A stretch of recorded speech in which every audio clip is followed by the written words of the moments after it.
I'm ready to go. See ya.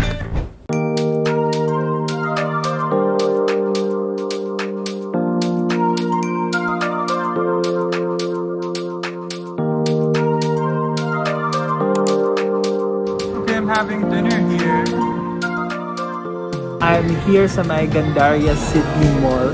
I'm super duper excited to eat. I haven't had a proper meal mula sa pagdating ko dito sa Jakarta kaninang tanghali. Kasi dire-diretso yung mga activities paglapag mula sa airport, diretso na sa isang visit media guesting. My order is here now. Sarap.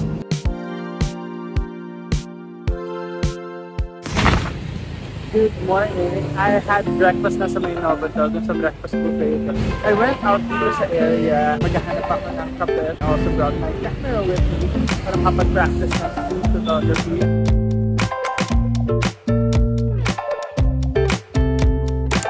Hello, we're here sa my Sushi Bistro. Having our lunch here. Sarap ng food. Kami ni Kel, nag-share kami ng order. We got nasi goreng, fried chicken, red curry, and Thai coconut leaves.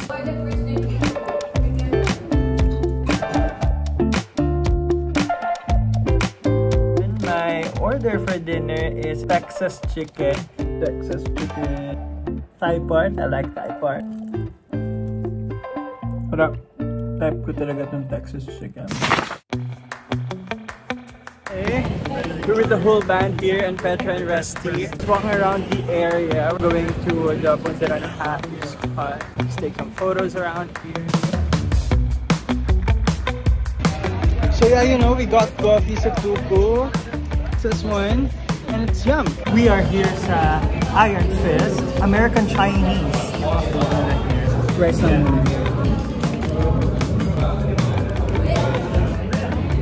Okay lang. We're waiting for the rest. You know, when you're walking in groups, diba, meron mga bilis maglakad. Meron mga hindi kabilisan. The ones who mabibilis are waiting here. Like, look to me here. And the ones who aren't met, yeah, they're coming in a bit. Mabilis naman si Pat. Mabilis lang na the others. So, yeah. Turista.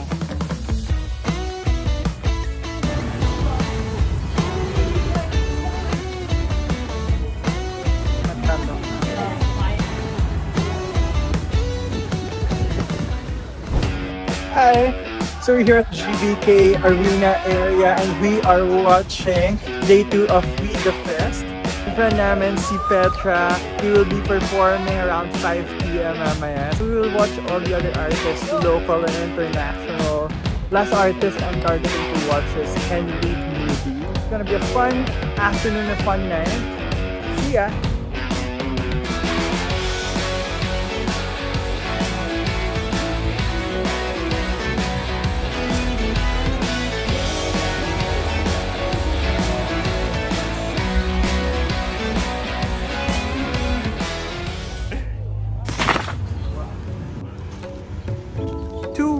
Treats for our morning coffee.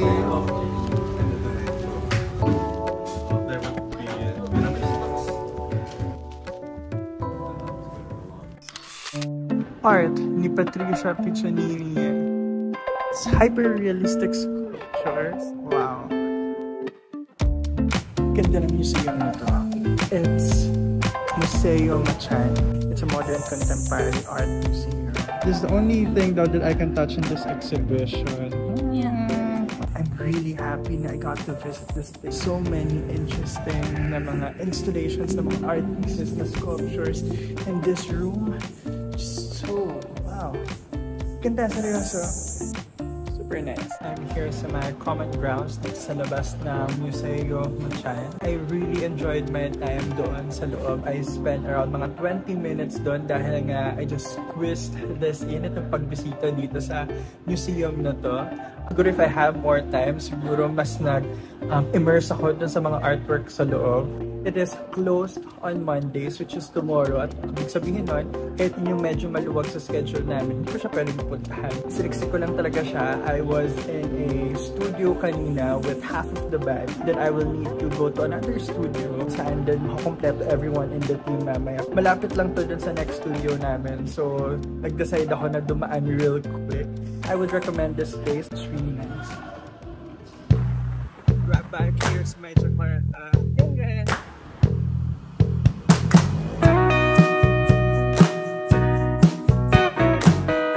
Indonesian soul food. Ako dito sa Rambulan. Look at this. Pinadala sa band. It's from Tampa. Ito cream puff na mas malambot. Yeah.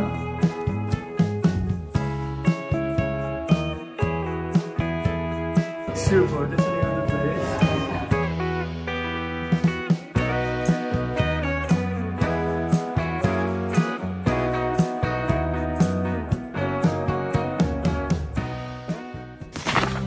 What to do if I only have 6 hours to spend in Jakarta?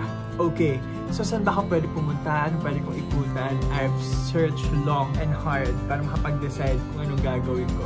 I've been in Jakarta for 5 days already, pero most of my schedule I packed with work-related stuff. So I never really got the chance to be a solid, jam-packed tourist, at least for consecutive hours. This is the only day na meron akong panahon para makapag-ikot-ikot. So that is what I will try to do. Nag-search ako ng mga gusto kong gawin, ng mga pwede kong gawin. I will share all of them with you para makita natin kung ano ba pwedeng magawa sa kaunting oras kapag napunta ka rito, kapag bumisita ka rito sa Jakarta.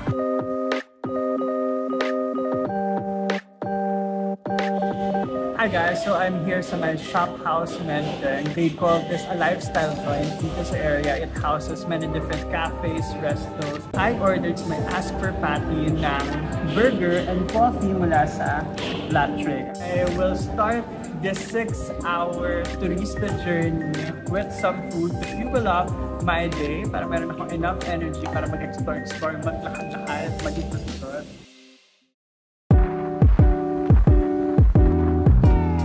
So guys, nakapula ako dito sa may tabing kalsada, hindi maaraw. So, papahinga na ako dito real quick before I go dun sa next spot na bibisitahin ko dito sa Medyo Clarita. So basically, sa 6 na oras na nandito ako, bilang turista, ang bibisitahin ko ay yung Monas, National Gallery of Indonesia, and Istiklal Mosque. In comparison sa Pilipinas, para ako naglalakad-lakad sa Manila area. So para akong mag-ikot sa Rizal Park, National Museum, tapos maglalakad papuntang Quiapo. Aside from exploring and touring around the place, I will also be eating sa mga local places dito, cafes, restos, sana may mga warung or karinderya. I will take you all with me sa lahat ng mga activities ko here.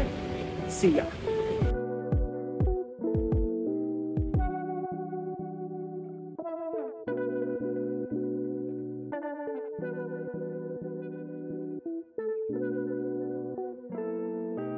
Nandito pa rin ako sa loob ng National Gallery of Indonesia, and I'm really happy na I was able to visit this museum and see the works of Dolorosa Sinaga and Budi Santoso. May mga mixed media, may mga paintings, may mga sculptures. It's about their collaboration, about their work together, about activism. This is Monas. Itong obelisk na to is a commemoration ng independence ng Indonesia from the Netherlands. Symbol ng paglaya nila mula sa Dutch colony. Istiklal Mosque. Okay, so I've also read about this and now I'm seeing it in person. Sa likod ko, nakikita natin yung Church of Our Lady of the Assumption. It's a Roman Catholic church at magkaharap lang sila nitong Istiklal Mosque, which is a place of worship para sa mga kapatid nating Muslims. It's really a symbol ng unity amidst diversity. I'm gonna have coffee here. Itong Shanggu Bakehouse ay nandito sa may Chos Block. It's basically a hub ng iba't ibang mga retail brands, and it's a good hangout place actually. Formerly, parang most of this really has a good vibe. Dahil mga shops dito na pwedeng explore, pwedeng subukan.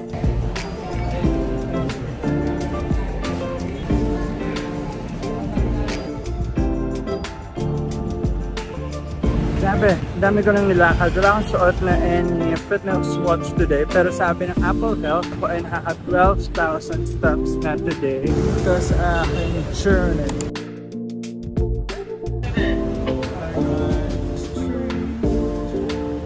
Thank you. Alright, so this is my last stop here sa aking 6-hour journey sa Central Jakarta bilang turista.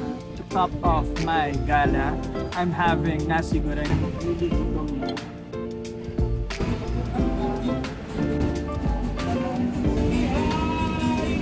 Good stuff. Hi, we are now at the airport.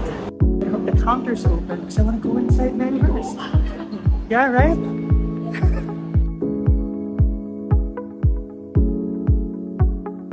So kanina pagtapos kong kumain sa may nasi goreng kambing, ay bumalik lang ako sa may hotel, and after few minutes ay bumiyahe na kami papunta dito sa airport. What I can say is, even if you only have 6 hours, marami nang magagawa, mapupuntahan, may experience dito sa may Jakarta. And Jakarta is a lot like Metro Manila. Yung weather, yung paligid, yung traffic, yung vibes, daming pagkakapareho. But what I really like about this city is ang daming green spaces. So kahit syudad siya, daming mga puno, daming mga parks as well, and they seem to have a good public transport system.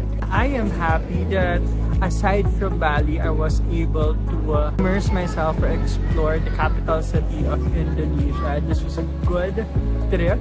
Katawan, but still really fun. Thank you so much for making time and watching this upload. Give me a thumbs up and please subscribe to my channel if you haven't. I'll see you again soon. Take care.